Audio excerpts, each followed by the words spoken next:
Well, no, we have been sending messages to Mario for quite some time. The sfaccimm who never has enough taxes, the master of duplicity who has only contempt for the average gavone in New York. And it just so happens that, lo and behold, much to my chagrin, the sfaccimm is up here on the 17th floor. What are you doing around here, Il Supremo? Were you meeting with Minelli? Wait a minute.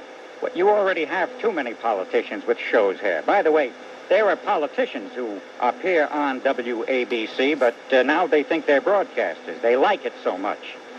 But I'm not going to respond to you. You have to call me by my Christian name. I'm not going to respond to a negative appellation, to a derogatory epithet. And when you call me by my duly given Christian name, I'll respond. Before that, I'm not going to do it. All right, your Christian name. See, people think I back down. I don't back down. All right, okay. Now, you tell me, Seymour. You've been bullying people for too long. There you go again, Seymour. You've been bullying me for years and years and years. I came to announce a new initiative for racial peace because I know this is the place to do it. All right, by the way, I understand your knees are very sore because you met with Al Sharpton and a few other so-called black leaders. No, there you're wrong. I did meet with Al Sharpton, but it wasn't my knees that got a workout. All right, now, tell us, Il Supremo. By the way, do you know how many people think sfaccimm... Wait, I got a goggle. Can I use that? What, that's coffee? Yeah. Listen. I got a bad throat. Il Supremo. As one novelty-dan to another. By the way, we had some gavone called say, "Are you abruzzes?" Abruzzes are wonderful people. The fact is, I'm sorry. No, I just want to say, as one novelty-dan to another. You know sfaccimm is not a dirty word. No, it means a jerk. Right. Yeah. And yet, when I call you sfaccimm, there's always some gavone who says, "Oh, Bob, what you say? That's one of the advantages that I have enjoyed over a long political career, a long and varied political career. The fact is, I appear vulnerable to people, and they want to protect me every 4 years. Are you really going to run for re-election? I'm running for re-election, and what's more, I'm going to win because the Republican Party in New York State, as you know, still hasn't learned that they can beat me. Only they have to try. But they're not going to try. They're not going to try this year for the same reason they didn't try in 1990. They didn't try then because I appeared insurmountable. Now, as Al Sharpton knows, I am not insurmountable. I can be mounted. You really like to kiss his tush, don't you?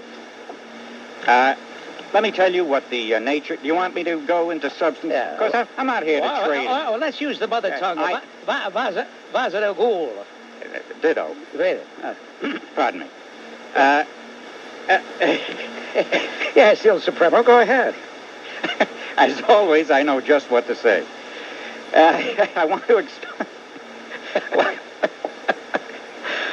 explain why I'm here and why I'm in such a good mood. I have agreed with Reverend Sharpton as of this morning. You're calling him a reverend? The Reverend Sharpton, as of this morning, in the manner of... what Willem de Klerk did. No, it's not. What's the first name of de Klerk? F.W. de Klerk, yeah. In the same line of reasoning employed in South Africa, I have today taken it upon myself for the gradual, it's not going to be abrupt, the gradual elimination of the white race from the United States. That sounds like a typical Cuomo approach. How do you hope to achieve this nirvana? I wanted to give you the scoop because even though you have slung contumely and opprobrium at me lo these many years, I wanted you, Bob, to have the honor of announcing this on your program, my ultimate plan for racial harmony. And let's face it, Bob, the real reason why there is disharmony to the extent that there is and has been disharmony is because we are dominated here in the United States by a racist and homophobic European white race. And the only way to assure racial harmony is the gradual, not the abrupt elimination. We're not going to do anything violent, but I proposed to the Reverend, and he was very reasonable. He agreed to the phasing out of the white race. He's not demanding immediate action. He was reasonable. He gave us 5 years for the total and gradual elimination of white people. Now, where does that leave you, Matilda, Andrew, and all the and Chris Cuomo, and all the rest of the other Cuomos? Where does that leave all let of me you? tell you the crux of the plan. We're going back to Naples. What are you going to do? As you know, I don't. You are a son of Naples, and I, however, have standing ties to Sicily by virtue of my marriage. That's right, Matilda. All right, that's right. So I have recourse. But the fact is, I've been given dispensation. Reverend Shopton said that I will be allowed to hang on here. In other words, he wants to keep a token white. Is that the idea? I hardly qualify, but he says that I am not really white. That even though I look white, I'm not like one of them. One of them? Yeah, that's what he said. I'm not like the rest of them. They cause all the problems, in other words. That's what he said, but over the 5-year gradual elimination of the white race, we're going to phase out. It's not going to be abrupt, by attrition. By attrition. Boy, the attrition. Yeah, I know what you mean by attrition. As we speak, they're being attrited. You know that? Well, of course there'll be attrition. People say to me, well, Mario, won't attrition take longer than 5 years? And Reverend Shopton assured me that with his help, it shouldn't take longer than 5 years. Now, I understand that you are going to vault up the staircase of the World Trade Center right now. That you want to take leave to jog up the top of the World Trade Center. Is that true? Well, you're inviting me to leave, or maybe you're inviting me to depart. But I have a question for you. Okay, go ahead. All right, my question for you is, what is the surprise in the package if you order the trip now? Well, you call 212-330-0909. And they'll send it to you. As a matter of fact, if you put one in your name and one in Matilda's name, they'll send you two surprises. Well, you may deride me and you may heap scorn on me, but you know something, deep down in my heart, you'll always be my warrior. All right, now the reason, first of all, you like children, is that correct? I enjoy the companionship of children. All right, I'm a certified member of NAMBLA. All right, now listen, Il Supremo. I'm an honorary member of NAMBLA. There's a young man. Would you mind taking just one telephone call as a young man would like to talk to you? You mind? He has something he'd like to say to you. I'm not trying to bar anybody. No. I don't want to hide anything. Okay. I'm here to answer questions.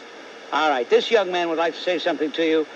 So his name is Ryan. Ryan, what would you like to say to Il Supremo, young man? Hey, Mario, ascoltami, tu sei povero facchino. Tu sei proprio non feduse. All right, you got a little mad at that. I was watching you. The bag under your left eye became a trunk.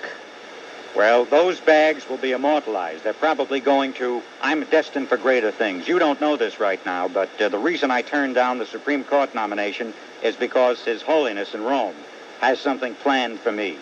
You were never offered. You'll be kissing my ring. I said ring before too long. All right, now, I know you have to go. As a matter of fact, a moment ago you made a snide remark about politicians who think they're broadcasters.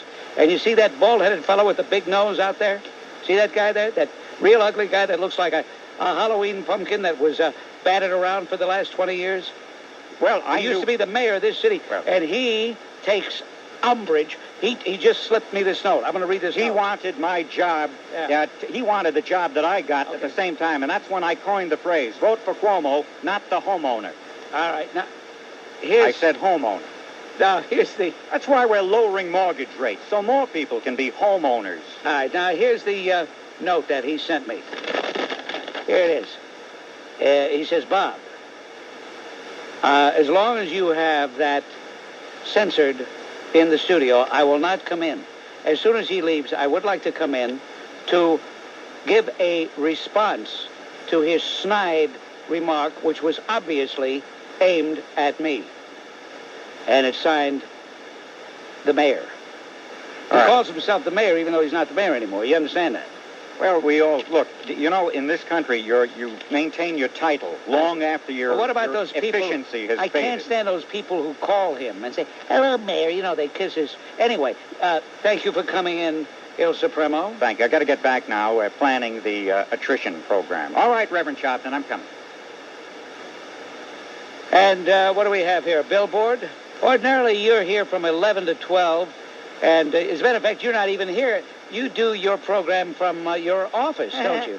I bet all the hosts wish they could have that arrangement, but I'm not going to. I told them. I said, you want to beg me to do a show? I'm not coming here. You've got to come to me. Did you notice the governor on the way out? I noticed you two guys didn't even look at each other. Look, there's nothing to look at. I'm a Greek god. He's not. I know, because my sister told me. You are a Greek god. That's what she said. Right. I said, why are you screaming? She said, I listened to you. Uh-huh. Okay, so there's no love lost between you and Il Supremo. First of all, there wouldn't be love lost because I don't believe, contrary to what you may have heard, I don't believe in love between two men. However, I have a strong dislike for him over and above any feelings. What is it about him you don't like? Is it his supercilious attitude? I don't like his arrogance. I also don't like the slander, the libelous statements that his supporters made about me when I was trying to be governor. And you remember, people forget, I was almost governor. Had it not been for certain statements that were made, I would be governor now. I'd probably be president because I wouldn't be afraid to run for president. If I were governor, I would have been president. How do you feel about the fact that you're just looked upon now as a talk show host? Not to demean talk show host, but Look. Wait. I know. Let me. Don't interrupt. I'm not merely a talk show host. First of all, I'm doing more now. I'm more active now than I've ever been. I do public speaking. I practice law. I'm a partner in a major firm. If I wanted to, I could do more than 1 hour. But if I did more than 1 hour, they would have to cut an hour out of your show. We know how you'd hate that. You make a lot of money, don't you? Bob, at my age, you can't spend all the money. I could never spend the money I make. What do you do with it all? I save it. I hoard it. Some people collect stamps. I collect money. It makes me feel good. I feel powerful.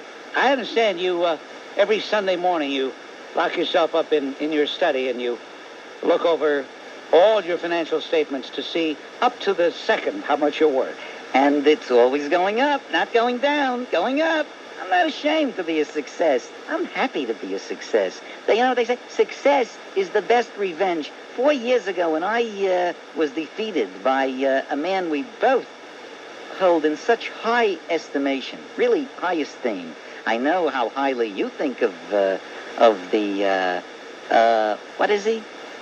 The fellow. Oh, you're talking about the guy I used to refer to as the attendant. Because he attends to the business of the city. Right. People misconstrue. If he attends to the business, I was the attendant too. I'm not ashamed to be an attendant. Were you a better attendant than he is? I was a better attendant because I didn't pay that much attention to keeping my uniform clean. I wasn't afraid to get down in the muck and mire and lead. Here, there's no leadership. There's, as Jim Dwyer said in Newsday yesterday, he whines and complains there's not enough money from Washington. Then he goes to the party that night. Yeah. Well, you can stick around if you want, but we're going to take a brief time. I have commercials on this program. Do you have commercials on your program, Eddie? I love reading commercials. Have you heard me do live spots? Yes. I never believed I would be so good at it. Huh. I'm going to refer to you by the title that, unfortunately, you got officially January 1st, 1990, down there at City Hall, when you took the oath as our 106th mayor. But I really want you to know that I will do everything I can to see to it that you're a one-termer. I want to be honest with you, Mr. Mayor. Bob, though we have disagreements, one ought not to cast aspersions via the root the facile root of ad hominem remarks. And I know that deep down, under the skin, we agree about many, many things. Really? Name one. We're both pro-choice. All right, that's one. But you mean abortion, and I mean whether or not people want to go to work or collect welfare. I believe in a free choice. Either you go to work, or if you choose, you go on public assistance. Most of your voters are on public assistance, aren't they? Well, Bob, one might assume that that is correct, but you have no evidence of that, and you ought not to cast aspersions in that fashion. How is that an aspersion? By the implication that those who choose to vote for me do so out of the knowledge that I will bestow on them the largesse of the taxpayers. And in fact, I have never made any other admonition to my charges other than what the famous Mayor Curley said in Boston, one of my political idols. And I am happy to tell you, Bob, that those who support me have taken seriously the advice of Mayor Curley, which is vote early and often. Yeah, that figures. That figures. What about the fact that you appointed Hazel Dukes to head OTB, and now OTB, believe it or not, is going to be in the red? Well, Bob, you see, you choose to interpret that in the negative way, and what I say is that she has discouraged people from frittering away their hard-earned welfare dollars on gambling. In other words, you want OTB to fail, and she's making it fail. That is exactly true. One had better not spend time in the OTB office when one can spend time at rallies with activists. That's why I called. 2 calls ago, the woman was talking about your retirement, and you had indicated you couldn't really achieve what you wanted to do while being at the station. Can you share with your listening audience some of the goals that you have that you're going to be pursuing? Well, I want to go national, and I can't as long as I'm here. That's that simple. Oh, that's great. Well, I can't wait, and I wish you Well, all wait a the minute. best Go wait for what? Oh, I can't wait for you to go to national. Are you able to listen to me right now? Yes. So what difference would it make to you? Well, I don't know. Do you think that you'd be changing some of the things that you I don't do? know. Just, hey, look, I'll cross that bridge when I come to it. Well, I wish you all the best. WABC, remind me, Bob Busey, not to talk about December 1994, because people's lives are so empty, so tragically, pathetically empty, that even though it's over a year and a half away, that seems to be of paramount importance. I cannot believe it. I could understand people being interested, concerned, involved, if it were a month away or even 2 months or even 3 months. But over a year and a half and they're concerned? Dear me. You mentioned Morgenthau. He's a Manhattan DA. He's no prize package, but the lowest of the low, the most vile scum on the face of the earth happens to be the DA in Kings County, and that, of course, is Charles Hines. Now, you don't expect Charles Hines to be concerned with prosecuting any black, do you? I think I smell something fishy coming through the airways, Bob, and I think it's coming from your studio. I've been listening to you for years, and I know there are many, many things that drive you up the wall, and at the very top of that list is people linking you with other hosts. Yet today, you appear with Rush Limbaugh. You know, you say what a brilliant guy he is and what a terrific program he has. It's true. Everything I said was true. This man is incredible. Yes. And I didn't appear. Hold on a minute. Let's. As long as we're going to be so righteous, Tony, let's keep everything in correct perspective. I didn't appear with him. I asked him to come into the studio because I wanted to talk to him about this brouhaha with Slick Willie. All right. Now, as far as being linked, you're absolutely right. I have been overly sensitive and somewhat egomaniacal in the past, and when people were mentioning different other people with me, it bothered me for a while. But guess what? It doesn't bother... Wait, hold on a minute, David, or I'll hang up on you! It doesn't bother me as long as the person I'm being linked with is someone whom I respect. Okay, now, in light of what you've been saying the last week and a half or so, about how you're going to leave because you can't go national, and you want so desperately to go national, I think that it's very funny. Did I use the word desperate? No, but it's obviously that you are. All right, well, okay. Maybe you're right. Maybe you are desperate. Maybe that's a correct character. Hey, guess what, Tony? Maybe for once you've made a correct observation. His big fat rear end to get on his EIP network, aren't you, Grant? No, as a matter of fact, Tony, there's no room for me. I don't know why he keeps doing that. Well, I had to hang up on him. You see, I hope the more astute people were really paying close attention. I tried to have a conversation with the guy. I tried to point out where I thought he was wrong, and I even agreed with him where I thought he was right. But he didn't want to do it. And I'll tell you why. He's not capable of doing it. He is a bitter, I don't know the man personally, but judging by his conduct, he is a bitter, frustrated person who regards himself as a total failure, and perhaps he is. And therefore, because he is bitter, he lashes out at somebody he can call on the telephone. Tony, eat your heart out, because while you're there in your squatted little hovel in Brooklyn, I'm here on WABC radio with a couple of 100,000, minimum, couple of 100,000, in all likelihood, 1 million people listening. Not to you, you jerk, but to me.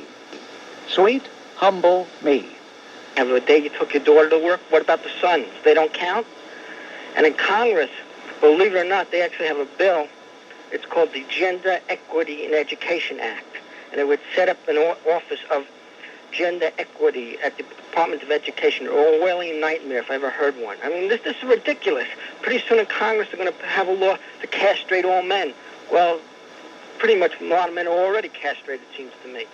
I mean, we're becoming, this is not the United States of America anymore. More and more. I love my country. I always will.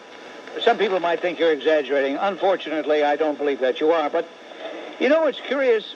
The people responsible for this policy and these idiotic laws are themselves white males. Yeah, that's one of the culprits. I mean, you take a guy like Ted Kennedy, I hate to admit it, but he's a white male. Yeah. Well, he's a white male. Well, red, actually. Right. Because your face gets red when you've had that much booze all your life. Right. This is a healthcare Tom.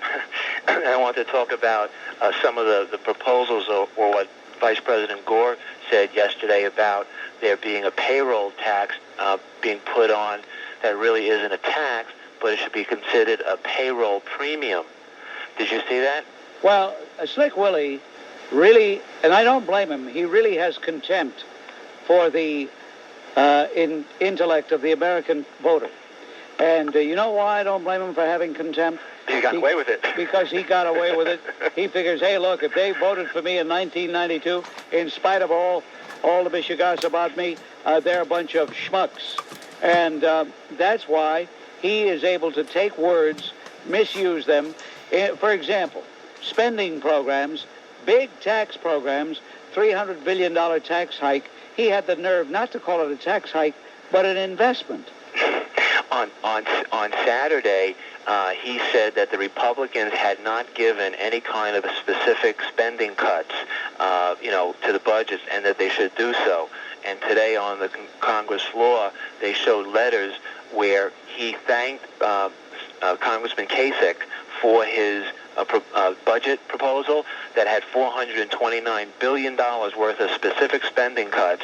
So the president receives it, and they also showed a letter where Panetta receives it, and then the president has the nerve on Saturday to say that he's never seen any kind of specific cuts from the Republicans. Is a big liar. He really is. Listened to you for many years. I remember meeting you at Jerome's health food store on Central Avenue in Yonkers many years ago. I was appalled to hear Ed Koch on his radio show yesterday say that if H. Carl McCall is not approved as the state controller, it will be deemed a racist act. I just couldn't believe what I was hearing. Are you aware of this statement that he made? Well, don't forget, I've warned people, you may be beguiled by his charms, but he is first, last, and always a politician. Always has been, is now, and always will be. And because of being a politician, he makes a totally demagogic statement. It's absurd. Absolutely. Absolutely. I mean, I assure you, if Carl McCall were a Republican, the Senate would be only too happy to confirm the fact that they're putting him in. Absolutely. It's a pleasure to speak to you and to hear you speak.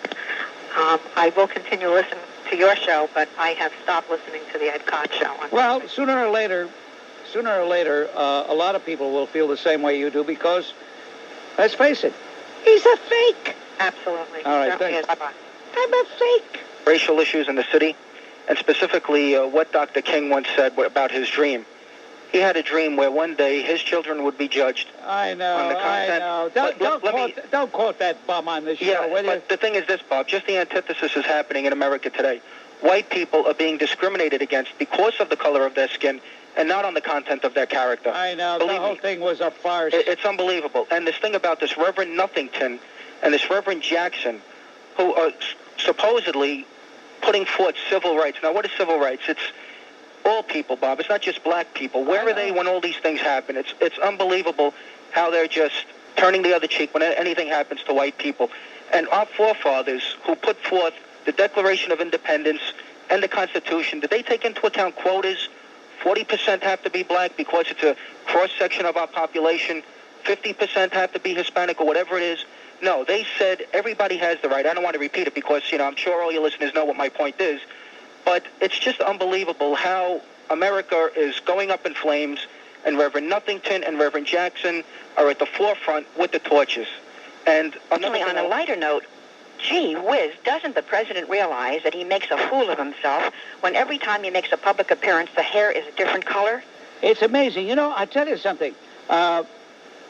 If I were to interview him, I would ask him, what is it that you do that your hair is never exactly the same color twice? Well, it goes from white to silver to mixed gray, and Saturday night it became a very golden blonde. That dye's going to go to his brain. Yeah, well, beige. He's known as the beige president the other night, right? It's so embarrassing. I mean, women are, supposed to do that stuff because the eternal feminine... Hey, you know what? We ought to find where Jennifer is. She used to talk to us occasionally. Remember Jennifer Flowers? Yes, I do. I think I'll ask her if it ever came off on the pillow.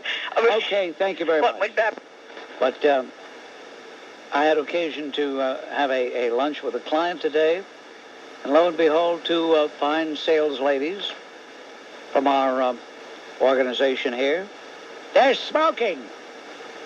Also, we have someone else who's been voted for 2 straight years the program director of the year at American Radio. He's still smoking. It's amazing. Good evening, Bob. I'd like to speak to you about your somewhat single-mindedness about smoking. I do like you very much, and I do think you're a fair man, but you have no right, really, to, downgrade your employees or whoever is sitting around you. If they wish to smoke, that is their privilege. Don't you think so? I see doctors coming. Well, that is not the issue. I'm not saying they don't. But I mean, I'm not saying they're adults. If they want to smoke, they can smoke. Right. I'm saying that what amazes me is that anybody with any intelligence would... No? No. Oh. I mean, I see doctors smoking. I see nurses smoking. You are becoming politically correct. You really are falling into that pattern. You know what, Elizabeth? If you don't wish to smoke, you don't smoke. You know what, Elizabeth? You sound to me like a genuine, vintage douchebag. Here we go. Get off my phone, will you? On. Miguel.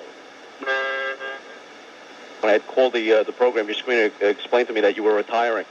I didn't say it. No. I'm not retiring. That's just how many shows I've left on this contract. Oh, you're not retiring? That doesn't mean I'm retiring, pal. Good. I'm glad. It just means I'm not going to do this dumb show anymore. I'm glad you're not retiring. I've been listening to you since you were on WMCA, and I've enjoyed you ever since. But I thought you were retiring. That's what he explained to me. Who's he? Your screener. Well, all right. Maybe we meant, no big deal. He didn't commit any sin. I was going to wish you a happy and healthy retirement, but since you're not retiring, I wish you maybe another 20 more good years. I love you. You know what amazes me? To do 362 programs means this broadcast will continue until the 31st of December, 1994. Right. Are your lives... not only you, Ed, but the others, so empty that you have to get concerned over something that isn't going to happen until December of 1994? No. I've just enjoyed your show for a long time, and if that was true, I was going to be sorry to see you go off the air. Well, here you go up here. Thank you for the call. Have a good day. It saddens me. On the one hand, it pleases me that so many people are so dedicated to the Bob Grant Show, but it also saddens me that people would get, with all the real concerns they have, would be even remotely occupied with what that fine young man was talking about. Nice guy. I cannot believe that it... See, what's on your mind? Yes, Mr. Grant, you were talking about alcohol before. I don't know, St. Paul says that alcohol is good, wine is good for the stomach. And the best chefs cook with wine because it kills the agita. So why do you say that alcohol is not good? It isn't I who say it's not good. It's medical science says it's not good. But if you want to go ahead and justify continuing to be a lush, you go right ahead, you gavone. By the way, when you use it in cooking, you kill the alcohol. This gavone doesn't know that. But I just don't want to waste time with gavones. I guess really I should quit now because it just occurred to me. Stop and think about my dilemma. I can't stand talking to gavones, and yet I do the Bob Grant Show. That's a contradiction, isn't it? The guy that I just got through with, I can't stand stupidity. The guy is just nothing but a two-bit greaseball. That's what he is. Pete, you're on WABC. Hello, Bob. Bob, nobody's born a bigot. If we're to believe that advertisement for Brotherhood, the one that shows a little white baby and a little colored baby crawling around together, if we're to believe no one is born a bigot, that we all come into this world innocent, then if that's true, then it's obviously, Bob Grant, insanity upon this society to penalize white people who were born way after the alleged or perceived injustices of the past. Now, I use, Bob, the word alleged or perceived because that is a phrase that many times is used by colored politicians such as Jesse Jackson, who will say, since I was not there, I cannot comment, so it must be alleged or perceived.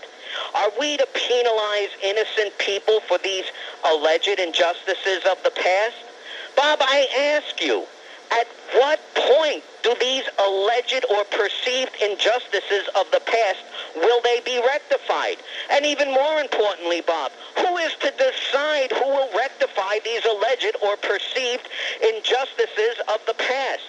This used to be a society that based its belief upon the rights of the individual. But unfortunately, Bob Grant, we are sliding into a new tribalism.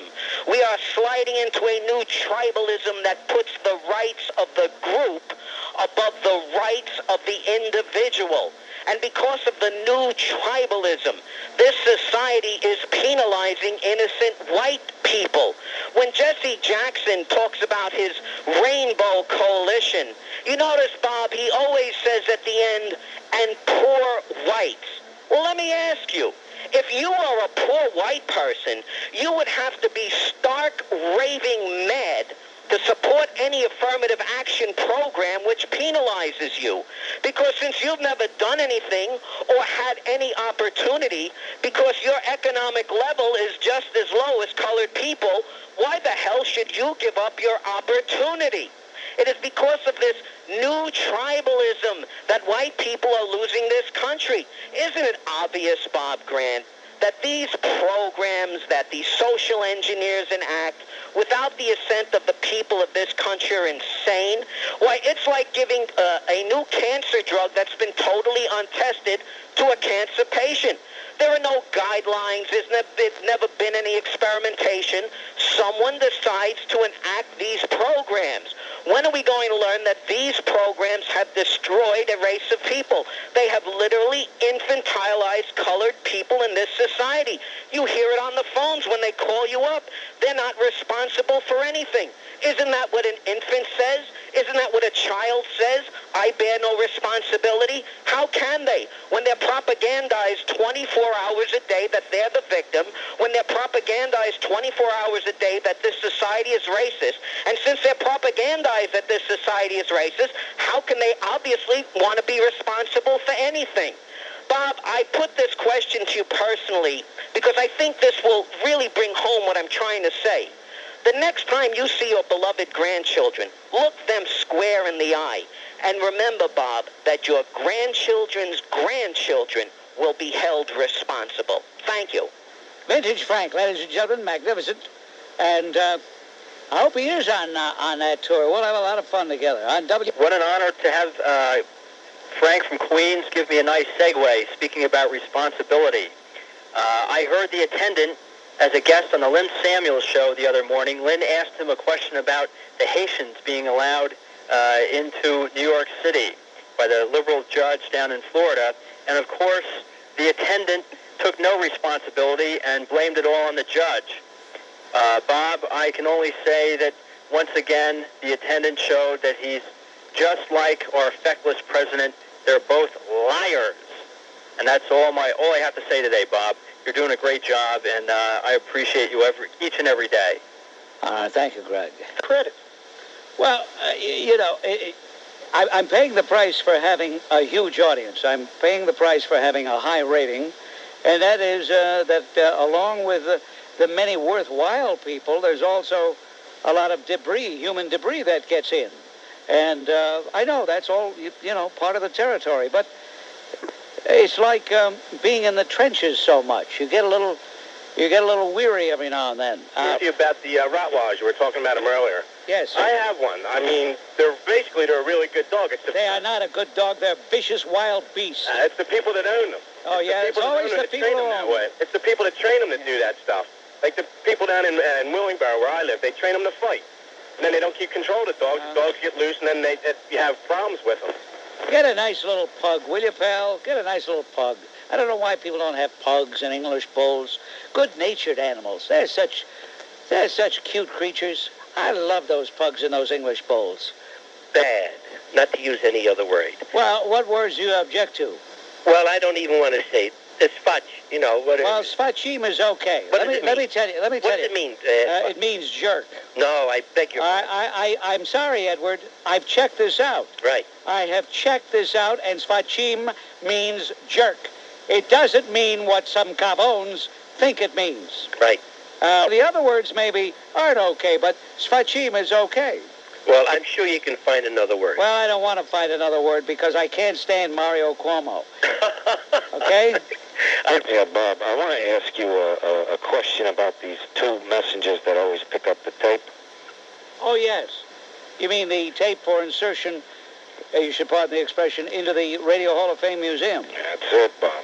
Bob, on the street there's a rumor that these guys are homosexual. Now, is there any validity to that rumor? I would have no idea because these two gentlemen, one is 28 and the other's 31.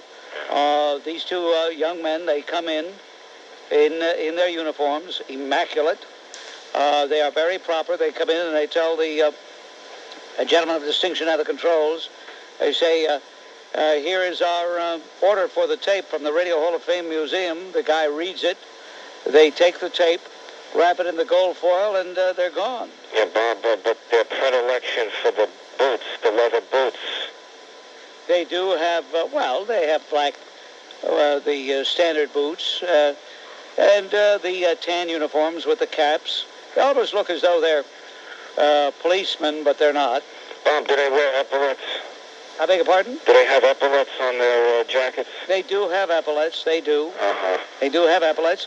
As a matter of fact, I just learned last week they each carry a pistola in case somebody tries to steal the tape. Bob, are their trousers really tight? No, not real tight, no. Oh, so they're kind of loose, right? They seem to be properly fitting, neither too tight nor too loose. They don't carry whips, do they? I've never seen them with a whip. As I said, only a pistola in a holster. Uh-huh. Yep.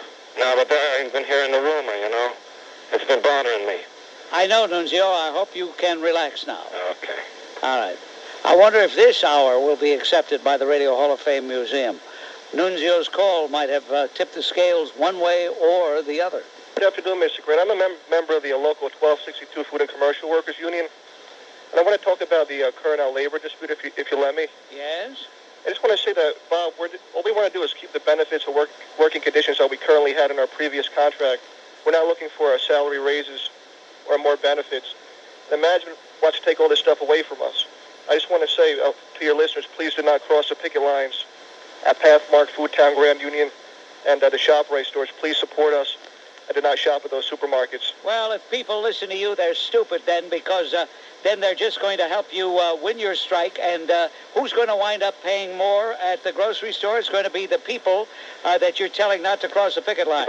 So, Kyle, you have a right to tell them that, but I have a right as a citizen to tell them to do what I'm doing. Cross the picket line, for heaven's sake, and shop. It's your constitutional right to shop where you want.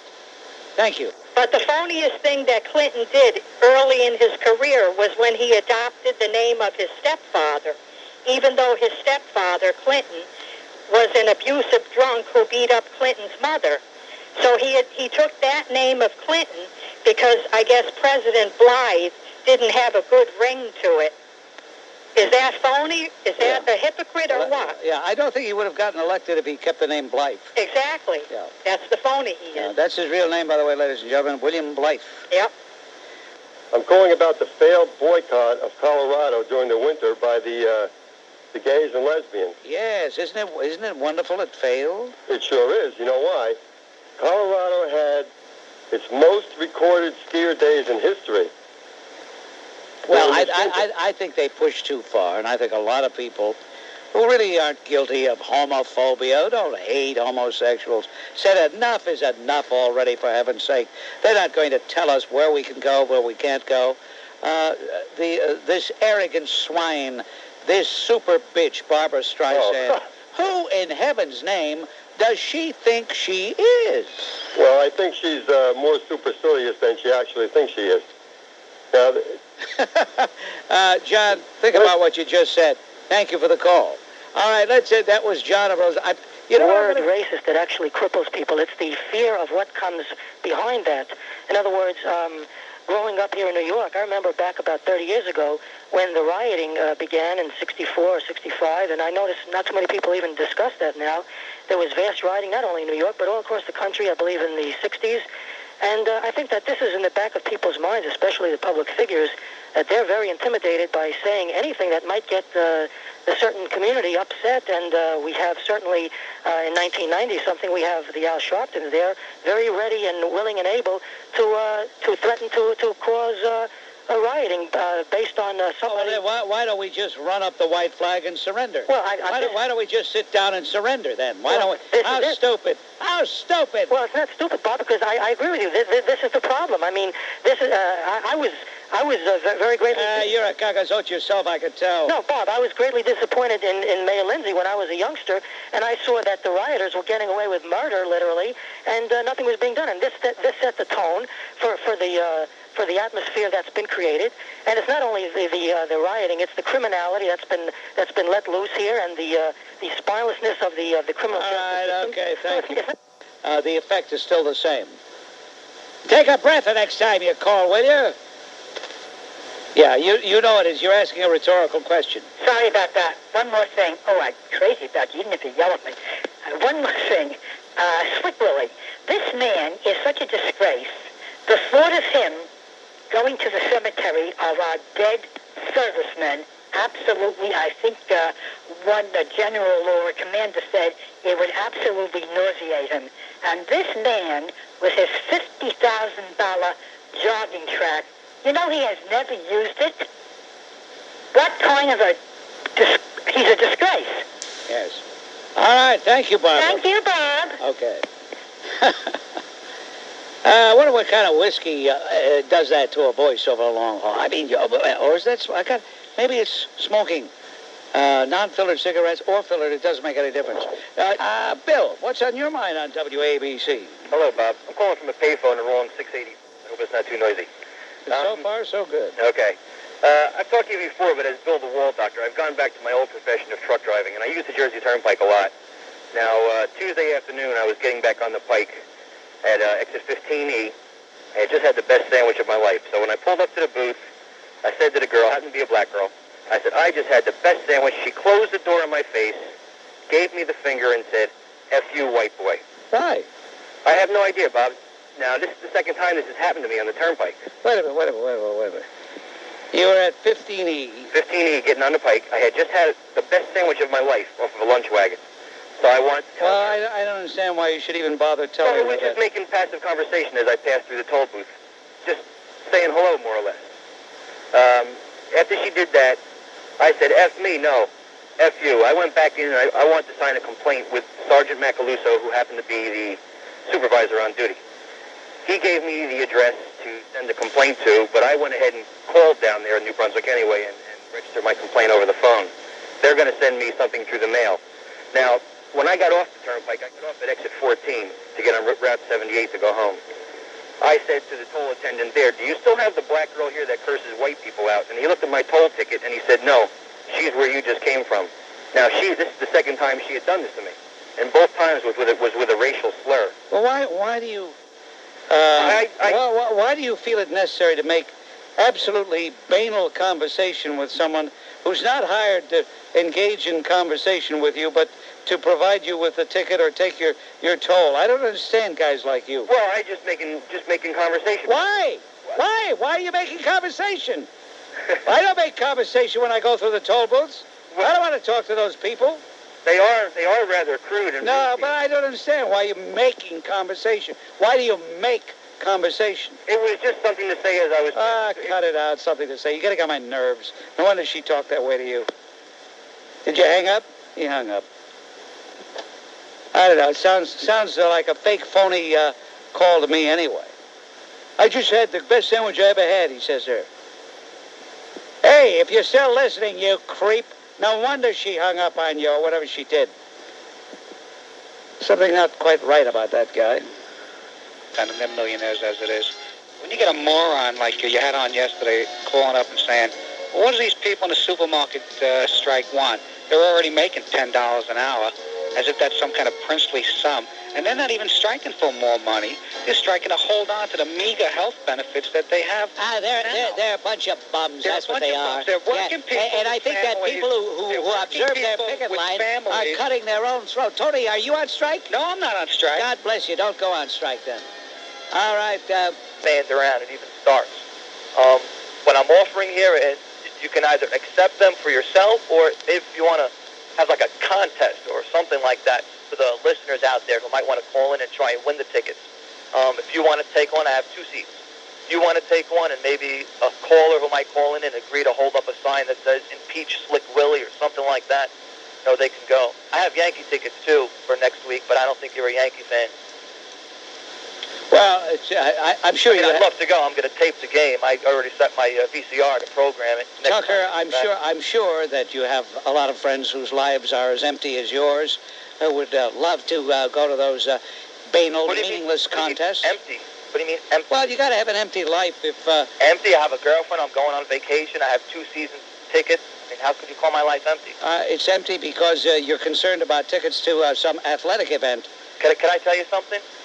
Remember Ray who called up for Billy Graham? That was me before. I called you. The thing with the...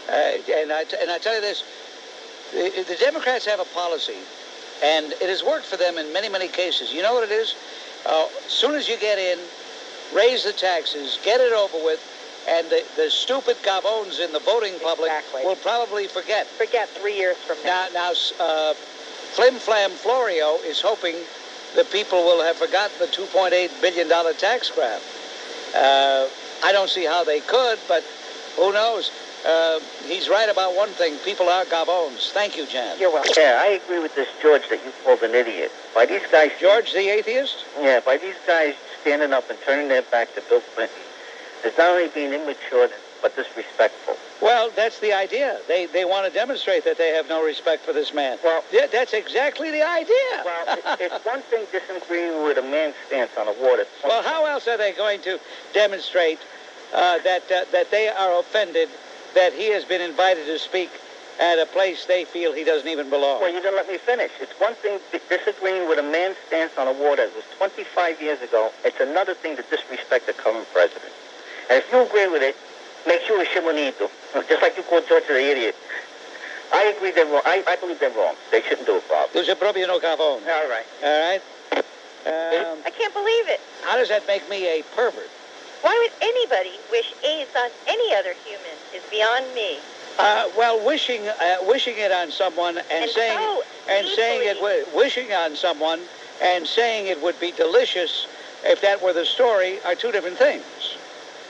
You are a sick man. Well, then why do you even waste your time? You are a sick why do you waste your time listening to a person you consider a sick man? I like to get my point across to the other people that are listening. I see. To know that there are some normal people. Isn't it interesting that to reach Carol, isn't it interesting? I'm the sicko?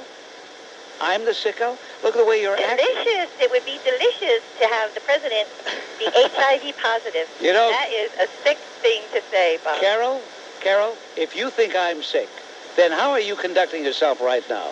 Are you conducting yourself in anything but an utterly childish manner? Takes one to know one. I see. That was brilliant. I'll laminate that for my wallet. Slick Willie gets AIDS. No, I didn't say that. Damn it! I despise being misquoted. HIV. I'm sorry. No. I didn't say that either. The woman said, why would he not release his medical records? And when he did get into the White House, and he asked the doctor to treat his allergy, the doctor wanted to know his complete medical record. And Slick Willie fired the doctor instead of giving him the record. And then the woman said, maybe he's hiding some disease. And I said, wouldn't it be delicious if the disease turned out to be HIV? Right. That's what I said. I didn't hear your comment. I only heard her comment. But as far as I'm concerned, HIV would be too slow for him. He's got 4 years there yet. Yeah. Thank you. It's not cultural diversity that the Clinton administration pushes, Bob Grant, but cultural perversity. The Clinton administration reeks from the malodorous and fetid stench of perversity. The appointment of Roberta Achtenberg. Call her what she really is. She is not a lesbian. She is not a dyke. She is not a butch. She is a sexual deviant. A woman having sex with a woman is a deviant, and that is all it is. And the nerve of them to appoint this woman, a woman who persecuted the Boy Scouts, because those parents who have children, who have normal lives, something this deviant never will have, did not want their children's welfare entrusted to a male sexual deviant. How dare they think about their children's welfare? Why, this deviant feels, as do all leftists in the Clinton cultural perverse regime, they feel they know what's best for you. And look at that other appointment that they want, Lani Guinier. Lani Guinier is obviously, Bob, a certifiably insane, psychotic individual. If you read her writings, this woman is a psychotic. But what a hypocrite.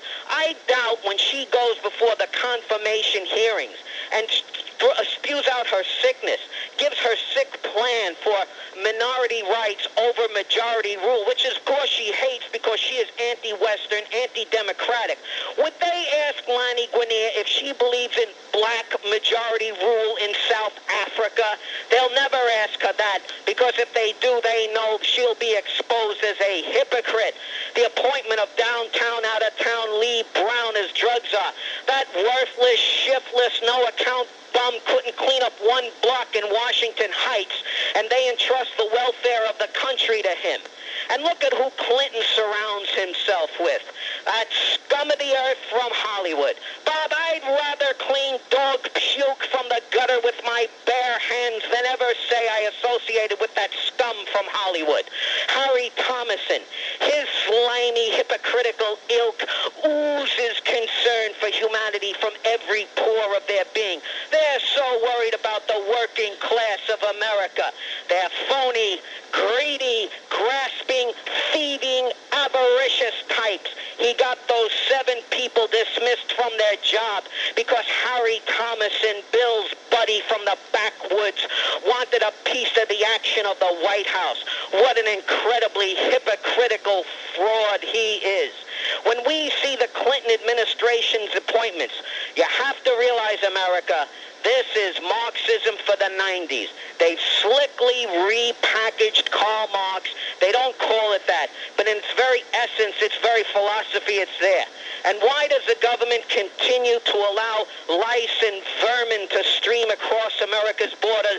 Illegal aliens befouling, polluting, and poisoning the bloodstream of America because these Marxists for the 90s don't believe in borders. Marxists have never believed in borders. They are internationalists, and we are reaping the whirlwind. But I say this, Bob, there is hope, because the American people who hear about political correctness, who read about it, they say to themselves, how does this affect me? The next 4 years, they will see it firsthand as the government goes into every crack, every crevice, every orifice of their life. But after 4 years, I believe the bubble will burst, the boil will burst, and all the political pus of the left is going to come out and expose themselves, and America will cleanse itself. Thank you. Has it been declared wall-to-wall Bob Grant country yet? Where? Arthur Avenue? Arthur Avenue. Ah, one of the original. The fellow known as Goombata from Yonkers, better known as Charlie Oliveri, got together with Mr. Terranova and got together with a fellow who's now deceased, Gabe, of Nick Nick's candy store. Gabe, by the way, died a fairly well-to-do man because taking bets all those years. I wondered how the heck could a guy just selling candy be so well off. Anyway, that's another story. So they read the proclamation. October 16th, get a load of this. Look, I started on WMCA back then, September 21st, 1970. These guys, they heard a couple of broadcasts, they went wild. October 16th, Charlie Oliveri at 11:01 a.m. read the proclamation right there in front of Terranova's Bakery. And a guy by the name of Joe Farda was there too, but I don't remember him because he was so insignificant. But they read the proclamation way back then. Oh. All right. I wonder how Goombata from Yonkers is. You know, he doesn't call anymore. People have asked from time to time, whatever happened? He's still up there with the lovely Nettie listening to the broadcast up there in Yonkers. One of the biggest deceptions I've ever had about liberals is the way they dress conservatively. If they really practice what they preach, they would all dress something like Lynn Samuels, I would think. They preach the free spirit. They preach everything about themselves, but they're really wolves in sheep's clothing. Well, I don't think necessarily that they all have to dress like bag ladies and look like a slob, you know.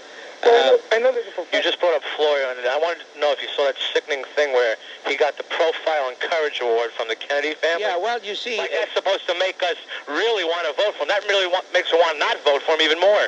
I'm glad you said that, Dave, because I thought the same thing. I figured the same thing.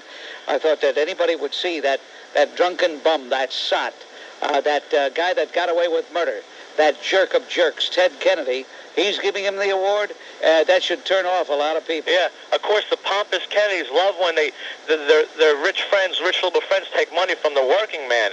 That's a real courage it took to do that. Yeah. More importantly, Janet Reno, you must understand, Janet Reno is H.A. She is Hillary approved.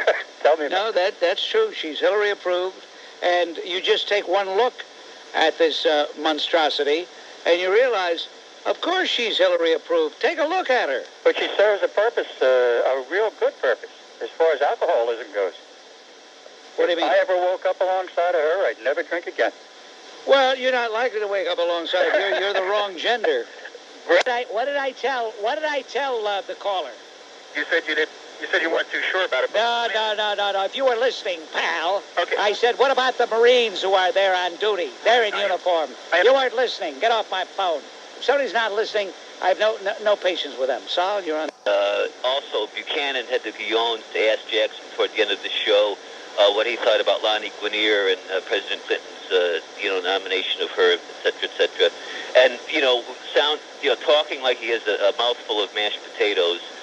Jester Jackson says, well, President Clinton should stand tall in the nomination, and he's got to realize that the problem is the economic inactivity, no jobs, etc. What the hell does that have to do with her being in the civil rights part? You see, Jester Jackson, as you call him, is like a wind-up doll. I mean, he gets a mindset. He says, this is my spiel, and he's really dumb. The only reason he's perceived as being smart is everybody's so afraid of him that they think he's smart. He's not smart. He's just a slick-talking, if you can understand him. Maybe that's the secret of his success. It's hard to tell what he's talking about. But here's a guy who's overcome a great obstacle, and that is a lifelong cold. Sounds like it. Yeah, and he always has a cold. He's got these $1 million suits on. Oh, yeah. I tell you, if I was a black person, he is detrimental to black. And he doesn't have to work for it. He travels first class anywhere he wants to go in the world, anytime he wants to go. Do you think he's tax exempt because he's a reverend? Oh, that's what it is. It's his holy aura. I don't know. Okay. One more. Let's say it together. David Gergen, you're a fake, phony fraud. Phony, fake fraud for sure. Okay. If he doesn't listen to Gergen, I would suspect that Gergen might even resign over something like this. Oh, no, Gergen wouldn't resign. Are you kidding? That limp-wristed jerk, he wouldn't resign over that. Oh, no, he's just thrilled to be where he is.